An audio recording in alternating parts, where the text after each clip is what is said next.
တချင်းကဘီလုံးခမကလေးသည်လမ်းကြောင်းပေါ်တွင်အတိုက်ဆောင်မိခဲ့သည်အခြားတဘောငယ်များဖြတ်တန်းနိုင်တော့လဲစင်ကြီးအလှမှုလမ်းပိတ်နေခဲ့သည်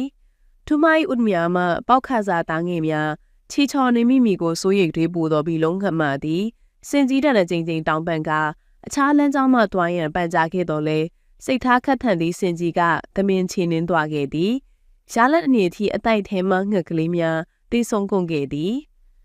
အသေးကွေဒေါ်သားထွက်နေသောဘီလုံးငမသည်ထူမိုင်းမိတ်ဆွေများဖြစ်သည့်ကြီးညံရင်ကောင်နှင့်ဖားကလေးတို့နဲ့အကူအညီတောင်းခဲ့သည်စီမံချက်အရာပထမအဦးစွာစင်ကြီးအနားယူနေစဉ်ကြီးမြတ်သည်သူ၏ချွန်းထက်သောနှုတ်သည်ဖြင့်စီအီမျက်လုံးနှစ်ဖက်ကိုထိုးဆိတ်ပစ်ခဲ့သည်ထို့နောက်ရင်ကောင်ကထရာရက်နေသောမျက်လုံးတဲသည်ဥကြခဲ့သည်ရက်အနေငယ်အတွင်းစီအီမျက်လုံးတဲတွင်လောက်ကောင်များပေါက်ဖွာလာကမခံမရက်အောင်ရားရန်သည်နောက်ဆုံးတွင်မျက်လုံးကန်းသွားခဲ့သည်ထိုအချိန်မှစ၍ဖားကလေးသည်၆သွေးနီသောကမ်းပါတဖန်မှအားကောင်းသည့်အတန်ဖြင့်တစ်ဆက်တဲ့အော်ဟိခဲ့သည်